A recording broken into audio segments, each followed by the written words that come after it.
Praise the lord. ఈరోజు మనం ధ్యానం చేసుకోబోయేటువంటి అంశం శ్రమలు తెచ్చేటువంటి లాభాలు, శ్రమల వల్ల వచ్చేటువంటి లాభాలు. ఇదేంటండి, శ్రమలో లాభాలా? శ్రమ వల్ల లాభం వస్తుందా? ఎస్, నేను ఒక 7 విషయాలు మీకు చూపిస్తాను, అప్పుడు మీకు అర్థమవుతుంది. 119వ కీర్తన 71వ వచనంలో చూసినట్లయితే భక్తుడు ఏమంటున్నాడంటే, అక్కడ నేను నీ కట్టడలను నేర్చుకున్నట్లు శ్రమనందు ఇందుట నాకు మేలాయను. చూసారా, శ్రమలు తెచ్చే మేలులు, శ్రమలు తెచ్చే లాభాలు, శ్రమలు తెచ్చే సిరులు ఉన్నాయి. ఇవన్నీ ఈరోజు మనం నేర్చుకోబోతున్నాం.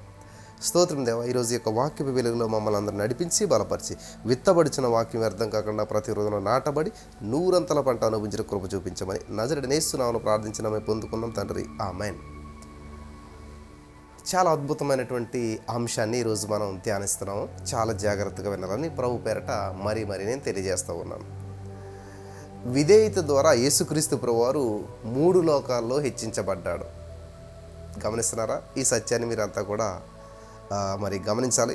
యేసుక్రీస్తు ప్రభువారు కన్నా కూడా గొప్ప వ్యక్తి మరొకరు ఎవరు కూడా లేరు. ఎందుకంటే యేసుక్రీస్తు ప్రభువారు శ్రమను సంపూర్ణంగా భరించాడు. వింటున్నారా? భరించాడు, జయించాడు. శ్రమను భరించి అక్కడ ఆగిపోవటం కాదు, శ్రమను జయించాలి. కాబట్టి మనం కూడా యేసుక్రీస్తు ప్రభువారు వలె శ్రమల ద్వారా విధేయత నేర్చుకోవాలి. ఒక మాస్టర్ ఒక పిల్లవాడికి సిటప్స్ చేయరా, గ్రౌండ్లో ఏమంటారు రన్నింగ్ చేయరా, లేకపోతే పరిగెట్టరా అని చెప్పేసి అడుగుతూ ఉంటాం, పనిష్మెంట్ ఇస్తారు. ఎందుకని? దాని ద్వారా విధేయత వస్తుంది, వాళ్ళలో ఉన్న అవిధేయత పోతుందని. అర్థమవుతుందా? మీకు అర్థం అవడానికి ఒక ఎగ్జాంపుల్ చెప్తాను వినండి. ఒక పాస్టర్ గారి దగ్గరికి ఒక యవ్వనస్తుడు వెళ్ళాడంట. యవనస్తుడు వెళ్ళి ఆ పాస్టర్ గారితో ఆ యవనస్తుడు ఏమన్నాడంటే, అయ్యగారు, పాస్టర్ గారు, నాకు ఓర్పు కావాలని చెప్పేసి ప్రార్థన చేయండి. నాకు అసలు ఓర్పు లేదండి, నాకు ఓర్పు కలిగేలాగా ప్రార్థన చేయండి. నేను ఓర్చుకోలేకపోతున్నాను, ఏ చిన్న విషయాన్నైనా తట్టుకోలేకపోతున్నాను, నాకు ఓర్పు కలాలని చెప్పి ప్రార్థించండి అన్నాడంట. మరి ఎంతో ప్రేమ కలిగినటువంటి ఆ దైవ సేవకుడు ఆ వచ్చినటువంటి యవనస్తుని దగ్గర తీసుకుని ఆదరించి చాలా ప్రేమతోటి ఆ వ్యక్తి నెత్తి మీద చేతులేసి ఇలాగా ప్రార్థన చేస్తూ ఉన్నాడంట. ఏమనంటే, ప్రభువా, మరి ఈ యువకునికి ఉదయము సాయంత్రం శ్రమలే కలగాలి, in the name of Jesus. శ్రమలే కలుగజేయమని యేసుక్రీస్తు నామములో ప్రార్థిస్తున్నాం తండ్రి అని ప్రార్థించి ఆమెను అన్నాడంట. అర్థమైందా? ఓర్పు కావాలని ఆయన ప్రార్థన చేయమంటే ఈయనేమి శ్రమలు కావాలని ప్రార్థన చేశాడంట. ఆమె అన్న వెంటనే ఆ ప్రార్థన విన్నటువంటి ఆ యువకుడికి ఎలా ఉంటుంది? మంచి కోపం వచ్చిందంట. కోపంతో మండిపడి, ఇదేంటండి పాస్టర్ గారు ఇలా చేశారు, ఇదేం ప్రార్థన? నేనేమడిగాను? ఓర్పు కావాలి, నాకు ఓర్పు లేదు, అసలు తట్టుకోలేకపోతున్నాను, కాబట్టి నాకు ఓర్పు కోసం ప్రార్థన చేయమంటే పొద్దుట మధ్యాహ్నం సాయంత్రం శ్రమలు కావాలంటారేంటి అని అడిగితే, అప్పుడు నేను ఓర్పు గురించి ప్రార్థించి మీరు ఇలా ప్రార్థించారేంటి అని అడిగితే, అప్పుడు ఆ సేవకుడు చెప్పినట్టు మాట ఏంటంటే, నేను చేసిన ప్రార్థన సరిగానే ఉంది నాయన, కొంచెం అర్థం చేసుకో, కొంచెం ఓపిక పట్టు. అదే ఇక్కడే మరి, అందుకే ఇక్కడ కూడా ఓర్పు కోల్పోతున్నాను. నేను చేసినటువంటి ప్రార్థన చాలా క్లారిటీగా ఉంది, చాలా స్పష్టంగా ఉంది. అవునా? ఏమిటి అని అంటే, అప్పుడు శ్రమల ద్వారానే ఓర్పు కలుగుతుంది అని చెప్పి బైబిల్ గ్రంథం సెలవిస్తూ ఉంది. వాక్యంలో ఉన్న మాటనే నేను పలికాను అని చెప్పి ప్రార్థన చేశారంటండి ఆయన పాస్టర్ గారు. హల్లెలూయా. పాస్టర్ గారు ప్రార్థనలో ఉన్నటువంటి అంతరార్థాన్ని ఆ తర్వాత గ్రహించాడంట ఆ యవనస్తుడు. కాబట్టి శ్రమల ద్వారానే క్రైస్తవ విశ్వాసులు ఏం చేస్తారంటండి? ఓర్పును పొందుకోగలుగుతారు. హల్లెలూయా. కాబట్టి ఈరోజు నా ఒక 7 విషయాలు నేను చెప్పాలని చెప్పి ఆశపడుతున్నాను. ఆ పాస్టర్ గారు చేసినట్లుగానే ఓర్పు కావాలంటే ఏం కావాలి? శ్రమ ద్వారా వస్తుంది ఓర్పు. మా మాస్టర్ ఒక మాట అనేటువంటి వాడు మనకు, మీకు లెక్కలు బాగా చేయాలంటే ఎక్కాల పొట్టలో లెక్కలున్నాయి. అర్థమవుతుందా? ఎక్కాలు బాగా వస్తేనే లెక్కలు బాగా చేయగలుగుతారు. కాబట్టి ఎక్కాలలో నుంచి లెక్కలు వస్తాయి. నీకు ఎక్కాలు రాకుండా 2, 4 ఇవేమీ రాకుండా తెలియకుండా ఏ లెక్క కూడా చేయలేవు. అర్థమవుతుందా? అలాగే ఈ రోజున శ్రమ లేకుండా, శ్రమను భరించకుండా ఏ విధమైన ఓర్పులు, సహనాలు జీవితం ఏది కూడా సాధించలేము. సరే, మనం కొంచెం ముందుకు వెళ్ళిపోదాం ప్రియులరా. ఈ భూమి మీద మనకి ఏది పొందుకున్నా సరే, భూమి మీద లభ్యమే ప్రతి శ్రేష్టమైనటువంటిది ఏదైనా సరే కూడా ప్రతి దాంట్లో ఏముంటుంది అంటే శ్రమల్లోంచి వచ్చినటువంటిదే. వింటున్నారా? చాలా జాగ్రత్తగా ఉన్నాను. భూమి మీదే కాదు, పరలోకంలో ఉన్న మరి గొప్ప గొప్ప పెద్దలు మనకి ఎవరైతే ఉన్నారో మరి వాళ్ళంతా కూడా పరిశుద్ధులు. ఈ రోజున పరిశుద్ధుడైన పౌలు ఊరుకునయ్యాడా? అవ్వలేదు. యోహాను, ఎవరిని చూడండి, యేసుక్రీస్తు ప్రభువారిని, వీళ్ళందరినీ చూడండి, పరిశుద్ధులు గొప్పవాళ్ళు ఎలాగయ్యారు? శ్రమల ద్వారా, శ్రమలను అనుభవించి, మరి శ్రమల నుంచి వచ్చినటువంటి వారు వాళ్ళంతా కూడా శ్రమలు అనుభవించినటువంటి వారే. శ్రమను సహించడం ద్వారానే మరి వాళ్ళు ఏం చేశారు? సింహాసనాసీనులు కాగలిగారు. హల్లెలూయా. ఈ విషయాన్ని మనం మర్చిపోకూడదు నా ప్రియమైనటువంటి సహోదరి స్నేహితులారా. శ్రమలను అనుభవించడం ద్వారానే ఇవన్నీ వాళ్ళు ఏం చేశారంటండి? సహించడం ద్వారానే, శ్రమను సహించడం ద్వారానే ఈ స్థితికి వెళ్ళగలిగారు. ఇప్పుడు మన గాంధీ గారు స్వాతంత్రం వచ్చిందంటారు, ఊరికి వచ్చేసిందా? ఎన్ని శ్రమలు అనుభవించాడు ఆయన. ఏది చూడండి, ఒక వ్యక్తి ఒక స్థాయికి వెళ్ళాడంటే ఎన్ని శ్రమలు అనుభవించారు మీరే చూడండి. ఒక ఉద్యోగం సంపాదించారు, ఒక ఇల్లు కట్టారు, లేకపోతే ఏదైనా ఒక పని చేశారు అంటే ఎన్ని శ్రమలు అనుభవించుంటారు. ఆ స్థితికి వచ్చారంటే చాలా అద్భుతమైనటువంటి విషయాల్ని మనం నేర్చుకోవాలని ప్రభు పేరిట మనం చేస్తున్నాను. సరే, ఇక్కడ మనం గమనించినట్లయితే ప్రియులారా, శ్రమ ఈరోజు మీరు అభివృద్ధి చెందాలనుకుంటున్నారు. ఎస్ బ్రదర్, అభివృద్ధి చెందాలి. శ్రమల ద్వారా అభివృద్ధి. చూసారా, అభివృద్ధి అందరికీ ఆసక్తిగా ఉంది, కానీ శ్రమందులకి భయము, బాధ. చూద్దాం, మనం నిర్గమకాండంలోనే మనం గమనించినట్లయితే నా ప్రియమైనటువంటి సహోదర స్నేహితులారా, 1వ అధ్యాయంలోనే 12వ వచనం మనం చదివినట్లయితే, ఆయనను ఐగుప్తీయులు వారిని శ్రమ పెట్టిన కొలది వారు విస్తరించి ప్రబలిరి. చూసారా, శ్రమ పెట్టి కొలది ప్రబలిరి, అభివృద్ధి చెందిరి, వ్యాపించారు, విస్తరించారు. In the name of Jesus. అర్థం చేసుకుంటే అద్భుతమైన విషయాలు ఇందులో దాగి ఉన్నాయి. శ్రమ పెట్టి కొలది విస్తరించడం ఏంటండి? శ్రమ పెట్టి కొలది వ్యాపించడం ఏంటండి? ఇదే క్రైస్తవ్యంలో ఉన్నటువంటి గొప్ప రహస్యమైనదన్నమాట. శ్రమలను అనుభవించిన ఏళ్ల కొలది, శ్రమ పడ్డటువంటి సమయం ఎంత ఉంటుందో, శ్రమలను అనుభవించిన కొలది ఏమవుతారంటండి? విస్తరిస్తారు, వ్యాపిస్తారు, ప్రబలుతారు. చాలా విషయాలు నేను చెప్తాను, జాగ్రత్తగా వినాలి. అందుకనే రాసుకుంటూ ఉంటుంటే మంచిదనమాట. కాబట్టి ఇక్కడ ఏంటి? వారిని శ్రమ పెట్టిన కొలది వారు విస్తరించి ప్రబలిరి గనుక వారు ఇశ్రాయేలీయుల అసహ్యపడ్డారు. చూసారా, శ్రమ పెట్టే కొలది, కొట్టే కొలది, బాధ పెట్టే కొలది, తిట్టే కొలది నువ్వేం చేయాలి? అభివృద్ధి చెందాలా. హల్లెలూయా. అదే నేను అంటాను, బ్రదర్ ఎన్ని శ్రమలు, ఎన్ని బాధలు ఇంక ప్రార్థన చేయలేకపోతాను. నో, నీకు వచ్చే శ్రమలు, బాధలు ఎక్కువై కొలది ఇంకా ప్రార్థన పెంచుకోవాలి. ప్రభు సన్నిధికి ఇంకా దగ్గర రావాలి. కానీ ఇంకా ప్రార్థన చేయబుద్ధి అవ్వట్లేదు, ఎర్లీ మార్నింగ్ లేవబుద్ధి అవ్వట్లేదు, ఎంతో కాలంగా ప్రార్థన చేస్తున్నాను, 3:30కి వెళ్ళిస్తున్నాను, ప్రతిరోజు వస్తున్నాను, అయినా జరగట్లేదు. ఇంకా పెంచు. హల్లెలూయా. శ్రమలు ఎక్కువ అవుతున్నాయి బ్రదర్. ఎస్, ఇంకా నువ్వు ప్రభలు వ్యాపించు, విస్తరించు, అభివృద్ధి చెందు. హల్లెలూయా. జ్వరం ఎక్కువైంది కాబట్టి ఏం చేస్తాం? డాక్టర్ దగ్గరికి వెళ్తాం, మానేస్తామా? జ్వరం వచ్చింది, ఏదో మెడికల్ షాప్కి వెళ్తే ట్యాబ్లెట్ తెచ్చుకుంటావు, తగ్గిపోతుందని చూస్తావు. తగ్గలేదు, ఏం చేస్తావు? ఇంకొద్దు, మెడిసిన్ వద్దు, డాక్టర్ వద్దని ఇంట్లో కూర్చుంటావా? శ్రమ ఎక్కువైపోయింది కాబట్టి ఇంకేం చేస్తావు? డాక్టర్ దగ్గర అయిపోతావు, హాస్పిటల్కి వెళ్ళిపోతావు, అడ్మిట్ అయిపోతావు. అలాగే ఈ రోజున నీ జీవితంలో శ్రమలు ఎక్కువయ్యాయి, బాధలు ఎక్కువయ్యాయి. నీ కొడుకు మారడం లేదు, నీ కోడలు మారడం లేదు, నీ వ్యాపారం అభివృద్ధి చెందట్లేదు, నువ్వు ఎంత చేసినా కూడా నీ జీవితంలో ఫలము ఫలితము చూడలేకపోతున్నావు. కాబట్టి ఏం చేయాలి? ఇంకా ప్రార్థన లేదు, ఇంకా దేవుడు లేదు, అన్నీ బంద్ చేసి స్టాప్ చేసి ఇంట్లో కూర్చుని ఉంటే ఏమవుతుంది? పతనం ప్రారంభించబడుతుంది. కాబట్టి ఇక్కడ నువ్వేం చేయాలంట? ఈ యొక్క వచనం ప్రకారం ప్రియులారా, శ్రమ పెట్టిన కొలది, శ్రమ వచ్చిన కొలది, హల్లెలూయా, ఆ శ్రమకి శ్రమగా నువ్వు తయారవ్వాలి, ఆ సమస్యకి సమస్యగా నువ్వు తయారవ్వాలి. హల్లెలూయా. In the name of Jesus. అర్థమవుతున్నాడు? అందరూ ఆమేన్ చెప్దాం. హల్లెలూయా. కాబట్టి నీ జీవితంలో, క్రైస్తవ జీవితంలో ఒక క్రైస్తవునిగా, క్రీస్తుని అంగీకరించిన వ్యక్తిగా, యేసుక్రీస్తు ప్రభువుని అంగీకరించిన వ్యక్తిగా శ్రమల ద్వారా అభివృద్ధి చూపించాలి. నెంబర్ 1 పాయింట్, శ్రమల ద్వారా అభివృద్ధి. కాబట్టి ఈరోజు నా ప్రియమైనటువంటి సహోదర స్నేహితులారా, విస్తరించి ప్రబలారని బైబిల్ వాక్యం సెలవిస్తుంది. మీరు క్రీస్తు శకం 54 నుంచి 68 వరకు మరి రోమా రాజ్యాన్ని వెళ్ళినటువంటి ఒక చక్రవర్తి మీకు అందరికీ తెలిసి నీరో.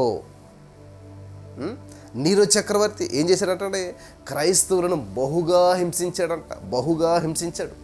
ఆదిమ క్రైస్తవులు చాలా తక్కువ మంది. అప్పుడు వాళ్ళని హింసించేసి ఏం చేసేవాడు అంటే ఆయన జంతువుల యొక్క చర్మాలన్నీ ఒలిసేసి ఆ జంతు చర్మాలు తీసి క్రైస్తవులకి చుట్టేసేసి, వినాలి ప్రియులారా, ఆ క్రైస్తవుల చర్మాలకి జంతు చర్మాలు ఇలా చుట్టి వాటి మీద నూనెసి ఆయిల్ వేసిన తర్వాత ఏం చేశాడంటే అప్పుడు జంతు చర్మాలు చుట్టబడి ఉన్నాయి కదా, దాని మీద ఆయిల్ వేయటం వల్ల ఏమైందంట, అప్పుడు వాటికి నిప్పు అంటించేవాడంట. ఎవరికి? క్రైస్తవులకి చర్మాల కప్పి నూనె రాసిన. చూడండి, ఆయిల్కి నూనెతో నిప్పు అంటుకుంటే ఏమవుతుంది? వెలుగుతుంది. అప్పుడు అలా కాలుతున్నటువంటి వాళ్ళని క్యాండిల్స్గా పెట్టుకునేవాడు అంట. చూడండి ఎంత భయంకరమైనటువంటి నీరో చక్రవర్తి ప్రవర్తించేటువంటి దీపాలుగా వాడుకున్నాడంట. ఎవరిని? క్రైస్తవుల్ని కాలుతూ ఉంటుంటే జంతు చర్మాలను చుట్టేసేసి వాళ్ళు ప్రాణాలు పోతుంటుంటే, తగలబడిపోతుంటే వాళ్ళని క్యాండిల్స్గా అక్కడొకరిని పెట్టి వెలిగించి అది ఏదో క్యాండిల్స్ లైన్గా బర్త్డే క్యాండిల్స్ పెట్టుకున్నట్టుగా పెట్టి వెలిగించి ఆయివి దీపాల కింద వాడుకునేటువంటి వాడు అంటే నీరో చక్రవర్తి. ప్రియులు గమనించాలి, వారిని రాత్రికాలంలో ప్రకాశించడానికి ఒక వెలుగుగా దీపాలుగా వినియోగించుకునేటువంటి వాడంట నీరో చక్రవర్తి. ఎంత భయంకరమైనటువంటి శ్రమలు! భయపడలేదు వాళ్ళు, ఏమి చనిపోయారు. చావు సమాప్తం కాదు, మరణము ముగింపు కాదు. యేసుక్రీస్తు ప్రభువు సమాప్తం అయిందన్నాడు, 3 రోజులు మళ్ళీ వచ్చాడు. ఆయన లేచాడు, మన రాజు, సజీవుడు.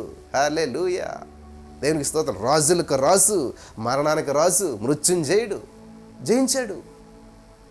అదే మన నిరీక్షణ. క్రైస్తవుల నిరీక్షణ ఏంటంటే నాటబడతారు, సమాధి చేయబడటం అనేటువంటిది ఉండదు. నాటబడిన విత్తనం 1 రోజుకో 2 రోజులకో 10 రోజులకో ఖచ్చితంగా తిరిగి మొలుస్తుంది, విస్తరిస్తుంది. ఒక విత్తనంగా నాటబడుతుంది, అనేకమైనటువంటి మహావృక్షంగా వచ్చి మరలా విత్తనాలు అన్నీ ఫలింతుంది కదా. ఇది గమనించాలి నా ప్రియమైనటువంటి సహోదర స్నేహితులు. ఇక్కడ ఒక విషయం మనం గమనించాలి. నీరో చక్రవర్తి ఏం చేశాడు? క్రైస్తవులందరినీ హింసించి బాధ పెట్టాడు, చంపేశాడు. కొంతమందిని అంటే అప్పుడున్న కాలంలో వాళ్ళందరినీ చేశారని కొంత. అప్పుడున్నటువంటి క్రైస్తవుల కంటే ఎప్పుడైతే నీరో చక్రవర్తి చనిపోయాడో ఆ శ్రమలు అనుభవించినటువంటి క్రైస్తవుల సంఖ్య కంటే రెట్టింపు అయినట్లు చరిత్ర చెప్తూ ఉంది. అంతమొందించగలిగాడా? చంపేస్తే సమాధి అయిపోయిందా? చంపేస్తే ముగింపు అయిపోయిందా? లేదు, నాటాడైనా. వింటున్నాడా? నీరో చక్రవర్తి వీళ్ళందరూ ఏం చేస్తారు? నాటాడు విత్తనాలుగాను. కొన్ని రోజులకి ఏమైంది? ఒక వ్యక్తిని చంపితే 100 మెత్తులు వేసినట్లు. అప్పుడు కంటే ఇప్పుడు ఏమైంది? ప్రపంచవ్యాప్తంగా కొన్ని వేల కోట్ల రెట్లు ఎక్కువైపోయారు. హల్లెలూయా. ఇది గమనించాలన్న ప్రియమైనటువంటి సహోదర స్నేహితులారా. మరి ఐగుప్తులో కూడా ఇలాంటిదే జరిగింది. ఇజ్రాయేలీల అభివృద్ధి ఐగుప్తు రాజునే మరి ఆశ్చర్యపరిస్తుందంట. నిర్గమకాండం 1:9 మనం చూడవచ్చు. నిర్గమకాండం 1:9 అతడు తన జనులతో ఎట్లా, ఇదిగో ఇజ్రాయేలీల సంతతి అయినటువంటి ఈ జనము మనకంటే విస్తారముగాను బలిష్టంగాను ఉన్నది. ఆశ్చర్యపోయాడు అంటనే ఐగుప్తు రాజు. విస్తారంగా బలిష్టంగా ఉన్నది. హల్లెలూయా. నీ బలాన్ని చూసి, నీ అభివృద్ధిని చూసి ఆశ్చర్యపోవాలి. వింటున్నారా? ఆశ్చర్యపోవాలి.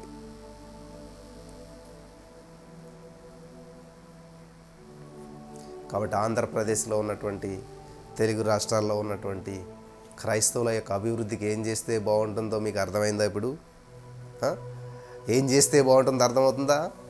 శ్రమలు అనుభవించిన కొలది, శ్రమ వచ్చిన కొలది, శ్రమలు విస్తరించిన కొలది బహుగా ఫలించి, బహుగా విస్తరించి, బహుగా అభివృద్ధి చెందుతూ ఉంటుంటారు. కాబట్టి శ్రమల ద్వారా అభివృద్ధి నెంబర్ 1 ఒక పాయింట్ అయిపోయింది. మీకు అందరికీ అర్థమైందని చెప్పి నేను నమ్ముతూ ఉన్నాను. నెక్స్ట్ 2వ పాయింట్ మనం చూసినట్లయితే ప్రియులరా, శ్రమల ద్వారా సౌందర్యం. అదేంటి? శ్రమ పడితే సౌందర్యమా? చూద్దాం. యోబు గ్రంథంలో మనం చూసినట్లయితే ప్రియులరా 15వ అధ్యాయంలో, యోబు గ్రంథం 15వ అధ్యాయం కాదు, యోబు గ్రంథం చివరి అధ్యాయం చూద్దాం. యోబు గ్రంథం చివరి అధ్యాయము మనం 15వ వచనం చదివినట్లయితే అక్కడ, ఆ దేశమంతటాను యోబు కుమార్తెలంతా సౌందర్యవతులు కనబడలేదు. అసలు దీనికి శ్రమలకి సంబంధం ఏమైనా ఉన్నదా? యోబు గారికి ఆల్రెడీ ముందు కూడా బిడ్డలు పుట్టారు. వాళ్ళ గురించి వాళ్ళు ఎంతగంతగత్తులో అదేమీ రాయలేదు. కానీ యోబు గారు శ్రమలు అనుభవించిన ద్వారా, శ్రమల తర్వాత, శ్రమలు అనుభవించిన తర్వాత మరలా పుట్టినటువంటి బిడ్డలు వీళ్ళు. శ్రమలలో నుంచి కన్నటువంటి బిడ్డలు, శ్రమలు అనుభవించిన తర్వాత కన్నటువంటి బిడ్డలంట. ఆ దేశంలోనే ఎంత అంటే యోబు కుమార్తెలంత సౌందర్యవంతులు ఆ దేశంలో ఎక్కడా కనపడలేదంట. ఇక్కడ ఇది ఎవరు చెప్పారు ఈ మాట? పరిశుద్ధాత్మ దేవుడు తెలియజేస్తూ ఉన్నాడు.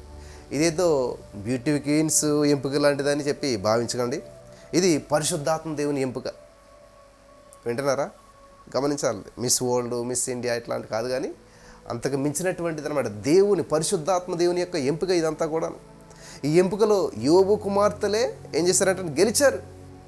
దేవుని ఎంపికలో నువ్వు గెలవగలుగుతున్నావా? ఈ సత్యాన్ని మీరంతా కూడా గ్రహించాలని ప్రభు పేరట మనం చేస్తూ ఉన్నాను. హల్లెలూయా. కాబట్టి ఇక్కడ ఇలా గెలవటానికి కారణం అది దేవుని యొక్క ఉచితమైన కృప. హల్లెలూయా. దేవునికి స్తోత్రం కలుగును గాక. ఎందుకంటే యోబు మహాశ్రమలు అనేటువంటి కొలిమిలో నుంచి వచ్చినటువంటి వ్యక్తి. పాత నిబంధన కాల భక్తులందరిలోకి మరి యోబు గారు మరి పొందినటువంటి శ్రమలు ఎవరు కూడా పొందుకోలేదు. యోబు గారు అనుభవించిన శ్రమలు ఎవరు కూడా అనుభవించలేదు. ఈ సత్యం మన అందరికీ తెలుసు. శ్రమలందరికీ యోబు గారు గుర్తొస్తారు మీకు అందరికీ. అలాంటి శ్రమ అనుభవం ద్వారా ఇక్కడ వచ్చినటువంటి వ్యక్తికి జన్మించినటువంటి కుమార్తెలే సౌందర్య రాసులయ్యారు. దేవునికి స్తోత్రం కలుగును గాక. హల్లెలూయా. యోబు పొందినటువంటి శ్రమలే ఇందుకు కారణం. కాబట్టి శ్రమల ద్వారా అభివృద్ధి, శ్రమల ద్వారా సౌందర్యం, 2 పాయింట్లు మనకు వచ్చాయి. చాలా స్పష్టత కూడా వచ్చింది ఇందులో.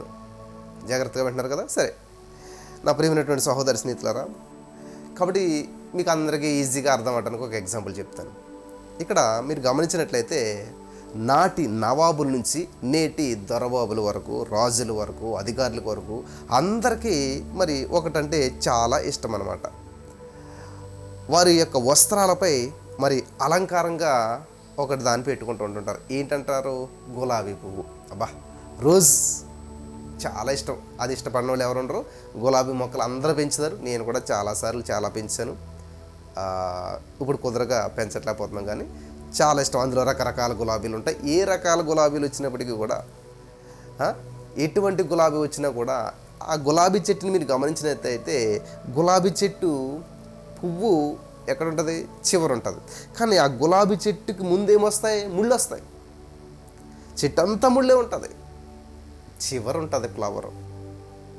ఆ ముళ్ళు చివరలా ఉంటుంది అనమాట గులాబీ పువ్వు. కాబట్టి దాన్ని కొయ్యాలన్నా, దగ్గరికి వెళ్ళాలన్నా చాలా కష్టం, చాలా శ్రమలే. ఆ శ్రమల ద్వారానే గమనించాలి నా ప్రియమైనటువంటి సహోదరి స్నేహితుడు. ఈ గులాబీ పువ్వు ఎక్కడి నుంచి వస్తుంది అంటే ముళ్ళ చెట్టు నుండి వస్తుంది. కానీ అందరిని ఆకర్షిస్తుంది. దొరలను, రాజులు, నవం ఎవరినైనా కూడా, ఎంత గొప్ప వ్యక్తినైనా కూడా అసలు రోజు ఇష్టపడినటువంటి వారంటే ఎవరు ఉంటారు. కానీ అది ఎక్కడి నుంచి వస్తుంది? ముళ్ళ చెట్టు నుంచి వస్తుంది. మీకు అందరికీ కూడా ఈ యొక్క విషయాలు చాలా స్పష్టంగా అర్థమవుతున్నాయని చెప్పి నేను నమ్ముచున్నాను. దేవునికి స్తోత్రం కలుగును గాక. గులాబీకి ఎంత సౌందర్యాన్ని మరి దేవుడు ఇక్కడ ప్రసాదించాడో, శ్రమలు పొందిన విశ్వాసకి కూడా అంతే సౌందర్యాన్ని ఆయన అనుగ్రహిస్తూ ఉన్నాడు. హల్లెలూయా. నమ్మినటువంటి వారు స్వతంత్రించుకుందరుగాక. మీరు గమనించాలి, గులాబీ పువ్వుకి గడ్డి పువ్వుకి ఎంత తేడా ఉందో, శ్రమలు స్వీకరించినటువంటి వారికి, శ్రమలను తృణీకరించినటువంటి వారికి కూడా అంతే తేడా ఉంది. గడ్డి పువ్వు చూడండి, గులాబీ పువ్వు చూడండి, దేనికి విలువ మీకు అందరికీ తెలుసు. హల్లెలూయా. మరి యోబు కుమార్తెల పేరేంటి చూద్దాం. ఎమీమా, కెజియా, కెరం హప్పుకు అనేటువంటి యొక్క యోబు 3 కుమార్తెలు కూడా పరలోక తండ్రి సౌందర్యాన్నే కాకుండా తమ తండ్రి స్వాచ్యాన్ని కూడా వాళ్ళు ఏం చేశారంటే పొందుకోగలిగారు. In the name of Jesus. హల్లెలూయా. ఎస్తేరు కూడా ఎన్నిక చేయబడింది సౌందర్యవతిగా, మరి రాజుగారికి అందంగా కనిపించగలిగింది. ఎందుకని? ఆమె ఎన్ని శ్రమల నుంచి వచ్చింది. తల్లి లేడు, తండ్రి లేడు, ఎన్ని నిందలు, ఎన్ని అవమానాలు, ఎంత బాధాకరమైన పరిస్థితులు, ఎన్ని శ్రమల నుంచి వచ్చింది ఆమె. కానీ మహారాణి అయిపోయింది. రోజ్ కానీ వెనకాల ఉన్న ముళ్ళు మనకు కనిపించకపోవచ్చు. కాబట్టి 2 పాయింట్లు అయిపోయి 3వ పాయింట్లకు మనం వెళ్ళిపోదాం ప్రియులరా. శ్రమల ద్వారా మేలు. 3వదిగా శ్రమల ద్వారా మేలేంటి మనం చదువుకున్నాం. 119వ కీర్తన 77వ వచనంలో, నేను నీ కట్టలను నేర్చుకున్నట్లు శ్రమనందు ఇండుట నాకు మేలాయను అని కీర్తనకారుడు గానం చేశాడు, ఒక పాట పాడాడు. దేవునికి స్తోత్రం కలుగును గాక.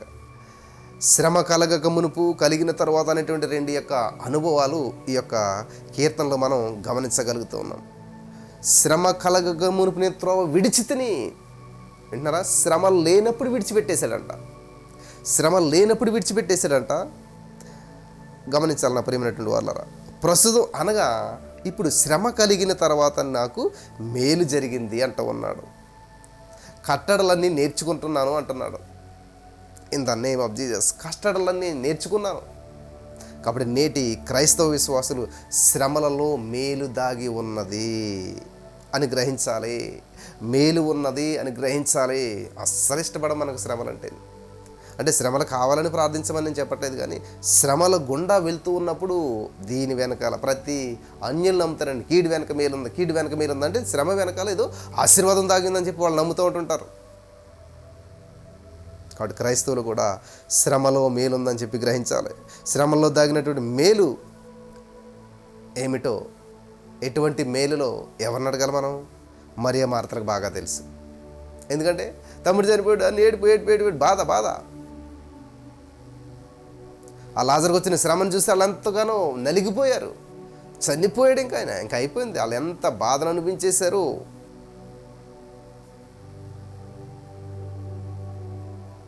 చివరికి వాళ్ళకి మేలే జరిగింది.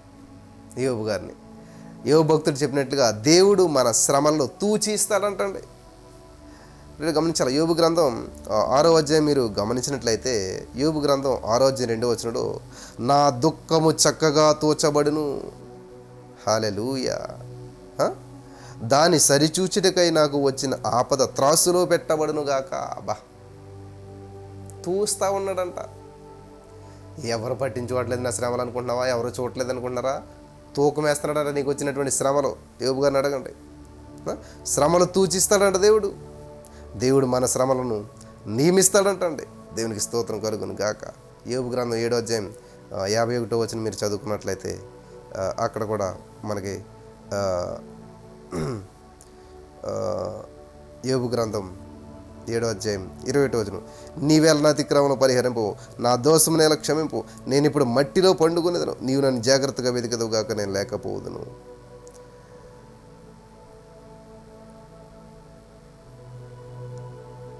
7వ అధ్యాయంలో ఇంకొక మాట ఉంటుంది ప్రియ, దేవుడు మనకి శ్రమలను నియమిస్తాడంట. హల్లెలూయా. ఆయన ప్రమేయం లేకుండా ఏది కూడా సంభవించదు. శ్రమలే మన పరిశ్రమలు అన్నారు ఒక సేవకుడు. ఏంటంటే శ్రమలే మన పరిశ్రమలు. వండర్ఫుల్ వాడు కదా. దేవునికి స్తోత్రం కలుగును కాక. మరి యెహోవా చేత శిక్ష పొందినవాడు ధన్యుడని 94వ కీర్తనలో మనం చూస్తూ ఉన్నాం. మనం వీటినే మనం తండ్రి చేసే గాయాలు. ఏ తండ్రి కూడా కుమారుని కొడతాడో, కానీ చచ్చిపోవాలని కాదు, బుద్ధి రావాలని. హల్లెలూయా. కాబట్టి తండ్రి తన కుమారునికి మంచి జరగాలని చెప్పి శిక్ష విధిస్తాడు, కానీ మరణించాలని మాత్రం కాదు. ఇక్కడ 3 పాయింట్లు నేర్చుకున్నాం మనం. నెంబర్ 1 శ్రమల ద్వారా అభివృద్ధి, నెంబర్ 2 శ్రమల ద్వారా సౌందర్యం, నెంబర్ 3 శ్రమల ద్వారా మేలు, నెంబర్ 4 శ్రమల ద్వారా ఓర్పు. హల్లెలూయా. అపోస్తలుడైన పౌలు గారు మరి రోమీయులకు రాసినటువంటి పత్రిక 5వ అధ్యాయము 3-4 వచనాల్లో చూసినట్లయితే, శ్రమ ఓర్పును, ఓర్పు పరీక్షను, పరీక్ష నిరీక్షణను కలుగజేయనని చెప్పి ఎరిగి శ్రమల యందు అతిశయపడుదుము, లేకపోతే శ్రమల యందు ఆనందించదము అని చెప్పి ఇక్కడ పౌలు గారు చెప్తూ ఉన్నాడు. ఇక్కడ అద్భుతమైన మాట. ఇది స్వీకరించాలి మనం, ఇది గ్రహించాలి. అంటే శ్రమలు కావాలని కాదు, కానీ కొంతమంది విశ్వాసులకి ఓర్పు ఉండదు.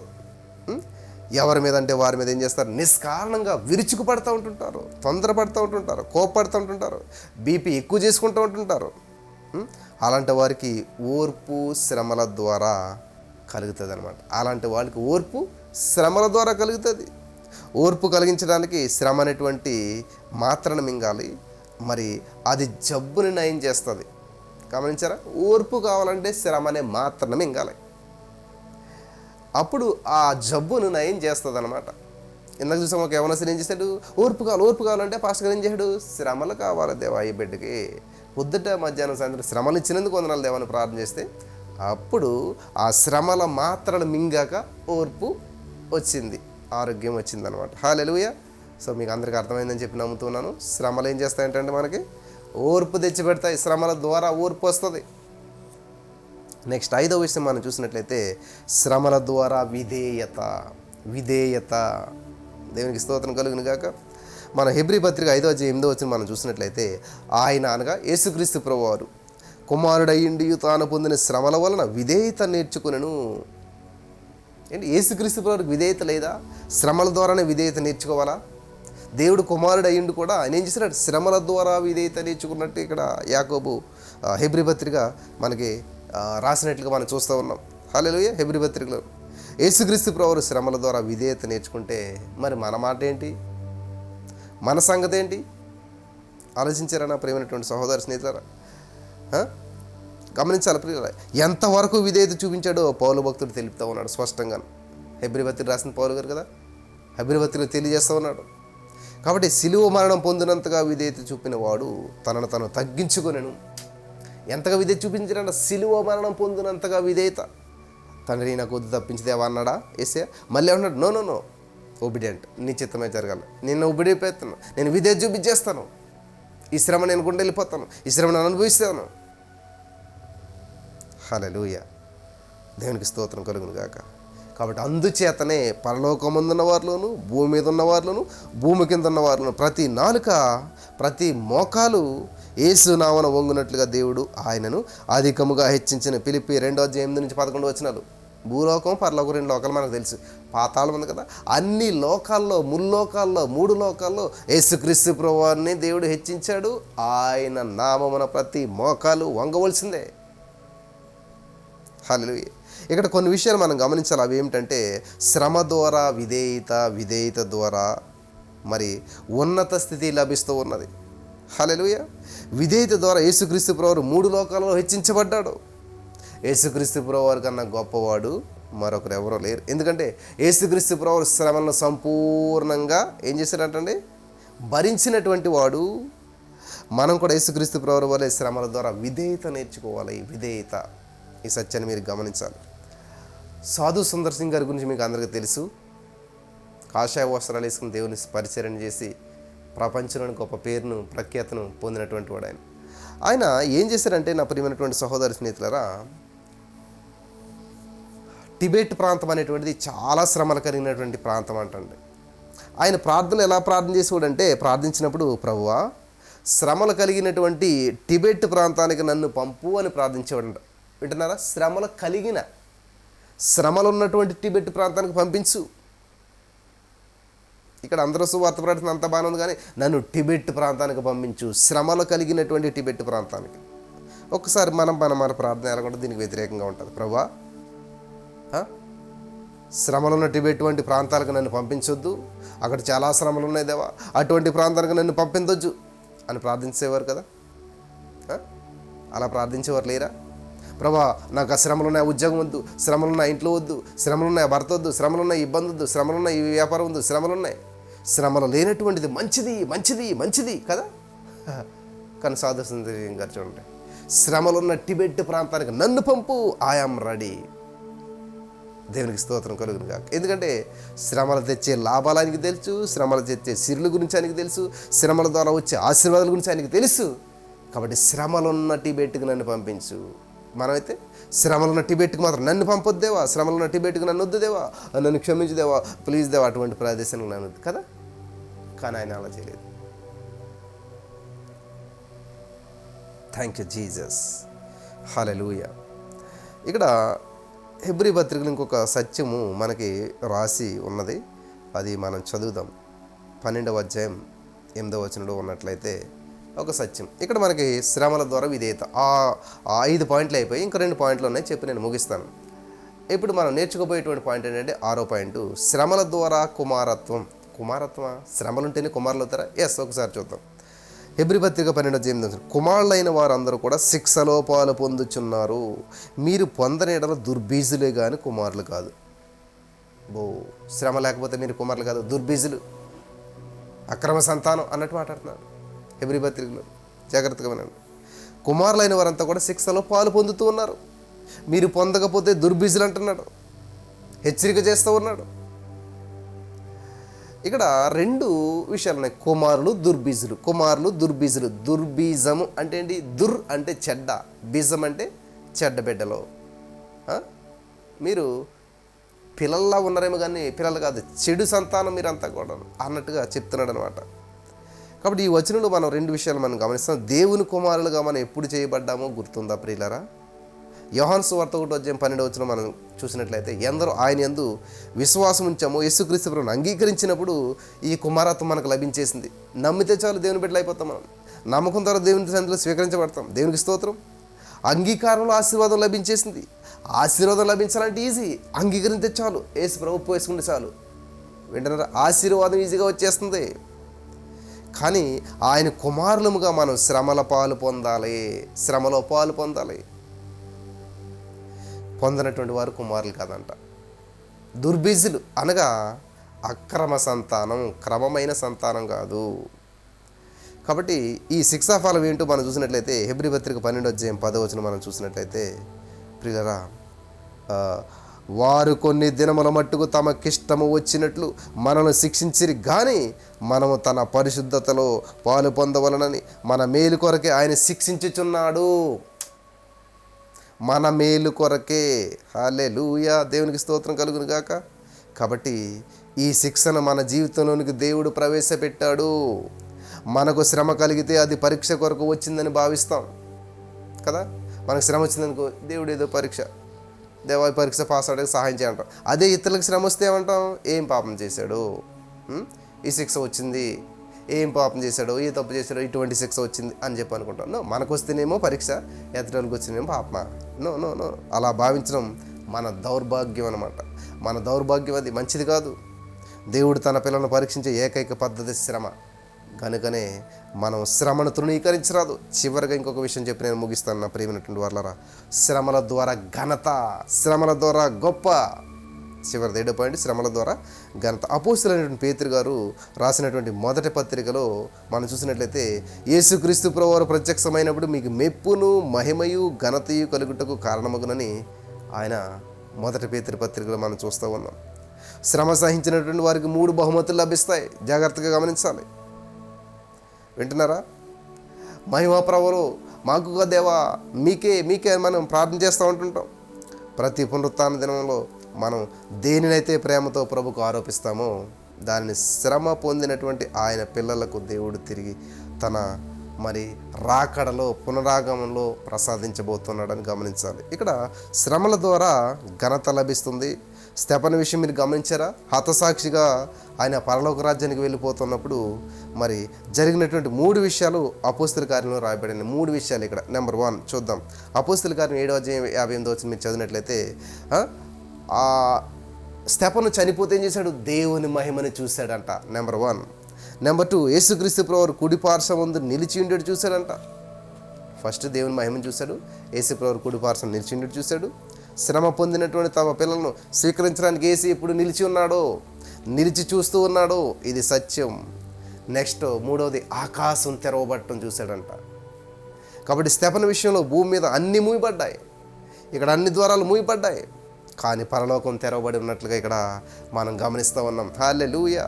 స్తెఫను యేసుక్రీస్తు ప్రభువు కోసం మొదటి హతసాక్షిగా అయిపోయాడు. దేవుని వాక్యంలో శ్రమ పొందినటువంటి విశ్వాసులు బంగారంతో, వెండితో పోల్చబడ్డారు. చూసారా? శోధించబడిన మీద సువర్ణ మరింత ప్రకాశవంతం అవుతుందంట. దేంతో పోల్చారు? శ్రమ బంగారంతో, వెండితోటి పోల్చారు. కాబట్టి శ్రమల్లో ఉన్నవా? బంగారం, నా బంగారం అంటాడు యేసయ్య. శ్రమలు అనుభవిస్తున్నారా? శ్రమల గుండా వెళ్తున్నారా? అయితే యేసయ్య తెలుసా, నువ్వు నా బంగారాన్నవి. ఎంత శ్రమ అనుభవిస్తే అంత ప్రకాశిస్తావు, అంత ప్రజ్వలిస్తావు, అంత పైకి వస్తావు, అంత ఫలితాన్ని చూస్తావు, అంత విధేయత నేర్చుకుంటావు, అంత లాభం పొందుకుంటావు, అంతగా విస్తరిస్తావు, అంతగా అభివృద్ధి చెందుతావు, అంతగా గొప్ప ఘనత పొందుకుంటావు. In the name of Jesus. హల్లెలూయా. దేవునికి స్తోత్రం కలుగును గాక. కానీ అవిశ్వాసులు సీసంతో పోల్చబడ్డారు. సీసం అగ్ని తగిలిన వెంటనే అవుతుంది, సీసం నిలబడలేదు, కరిగిపోతుంది. బంగారం అలా కాదు ప్రియులారా. ఎంత కాల్చబడితే అంత సౌందర్యం దానికి కలుగుతుంది. ఎంత కాల్చబడితే అంత సౌందర్యం వస్తుంది బంగారం. నువ్వు బంగారానివా, సీసానవా? మొదటి పేతురు 5:10 చూసినట్లయితే, తన నిత్య మహిమకు క్రీస్తునందు మిమ్మల్ని పిలిచినటువంటి సర్వకృపానిధియగు దేవుడు కొంచెము కాలం మీకు శ్రమ కలిగిన పిమ్మట తానే మిమ్మల్ని పరిపూర్ణంగా చేసి స్థిరపరిచి బలపరచును. హల్లెలూయా. దేవునికి స్తోత్రం కలుగుగాక. ఏం చేస్తాడంటండి? స్థిరపరిచి బలపరుస్తాడంట. In the name of Jesus. ఈ మాటల ద్వారా మీరంతా కూడా ఆదరించబడ్డారని నమ్ముచున్నాను. పరిశుద్ధాత్మ దేవుడు మరి మీకు సహాయం చేసి శ్రమలను తప్పించుకుని వెళ్ళటం కాదు, శ్రమలను మరి జయించుకుంటూ వెళ్ళాలి, భరించుకుంటూ వెళ్ళాలి, వాటి మీద విజయం సాధించుకుంటూ వెళ్ళాలి. హల్లెలూయా. ఒకసారి ఒక దైవజనుడు ప్రయాణం చేసుకుంటూ వెళ్తున్నాడంట. అనారోగ్యంతో, చాలా బాధతోటి, సమస్యతోటి, బలహీనంగా ఉన్నటువంటి ఒక మరి ఉదయం ఒక రోడ్డు మీద నడుస్తూ వెళ్తూ ఉంటుంటే ఒక ముసలి వ్యక్తి దగ్గరగా 72 సంవత్సరాలు ఉన్నటువంటి ఒక ముసలి వ్యక్తి ఏం చేస్తున్నాడంటే మోకాళ్ళ మీద ఉండి రాళ్ళు కొట్టుకుంటున్నాడంట. నిలబడలేకపోతున్నాడు, పెద్దవాడు, 72 సంవత్సరాలు. వింటున్నారు ప్రియులరా? మోకాళ్ళ మీద నుండి రాళ్ళు పగలు కొడతాం చూసాడంట. ఈ యొక్క సేవకుడు ప్రశ్నించాడు, తాత నీ వయసు ఎంత అని ప్రశ్నించాడు దైవ సేవకుడు. 72 సంవత్సరాలు బాబు అని చెప్పాడు ఆ వృద్ధుడు. వింటున్నారా? 72 సంవత్సరాలు అయితే మీ వయసులో మీకు ఎందుకు ఇంత కష్టం? మీరు ఇంత కష్టపడటం నాకు చాలా విచారకరంగా ఉన్నదండి తాతగారు అని చెప్పి అన్నాడంట. మీకు అలసట రావడం లేదా? మీకు ఇబ్బందిగా లేదా అని అంటే ఆ యొక్క వృద్ధుడు చెప్పినటువంటి జవాబు, ఈ సేవకుడికి ప్రశ్నించినటువంటి సేవకునికి వృద్ధుడు చెప్పినటువంటి జవాబు ఏంటంటే, ఇది కష్టమైన పనే నాయన, ఇది చాలా ఇబ్బందికరమైనటువంటి పనే. నువ్వు చెప్పినట్టుగా నిలబడిగిన చేయాలంటే వీపు ఇరిగిపోతుంది, చాలా కష్టం, చాలా కష్టమైన పనే.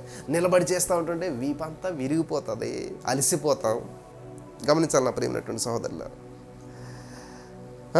కానీ మోకాళ్ళ మీద ఉండి ఈ పని చేస్తున్నట్లయితే, మోకాళ్ళ మీద ఉండి రాళ్లను కొడుతున్నట్లయితే ఏమవుతుందంటండి? సులువుగా ఉంది నాయన, ఇబ్బంది లేదు. దేవునికి స్తోత్రం కలుగును గాక. వింటున్నారా? మోకాళ్ళ మీద ఉండి ఈ పని చేయటం వల్ల నాకు అలసట లేదు, ఇబ్బంది లేదు, అదే నుంచి చేస్తుంటే నడుము పోయేది పాటికి అన్నాడంట. కాబట్టి విశ్వాసులు, నా ప్రియమైనటువంటి సహోదర స్నేహితులారా, మోకరించి మోకాళ్ళ మీద ప్రార్థించడం ద్వారా ఫలితం అద్భుతంగా ఉంటుంది. మనం భారం అనుకున్నటువంటి ప్రతి పని కూడా ఏమవుతుందంటండి? సులభ సాధ్యమవుతుంది, సులువవుతుంది. చూస్తారా? వృద్ధుడు నిలబడి కొడితే నిజంగా నడుము పోయేది, పని చేయలేకపోతే 2 గంటలకు అలసిపోయాడు. కానీ మోకరించి చేస్తున్నాడు కాబట్టి, మోకాళ్ళ మీద ఉన్నాడు కాబట్టి ఈజీగా చేసుకుంటున్నాడంట. కాబట్టి ఈ రోజున మోకాళ్ళ మీద ఉండి ప్రార్థించడం వల్ల చాలా పనులు సులభ సాధ్యమవుతాయి. మరి పరిశుద్ధాత్మ దేవుడు ఈ శ్రమల ద్వారా వచ్చేటువంటి 7 లాభాలు మీరు తెలుసుకున్నారు. ఈ యొక్క వాక్యం ద్వారా పరిశుద్ధాత్మ దేవుడు మిమ్మల్ని బలపరిచి ఈ వాక్య వెలుగులో నడిపించి వాక్యానుసారమైన జీవితం జీవించడానికి సహాయం చేసి నడిపించి బలపరిచిన కాక. ఆమేన్.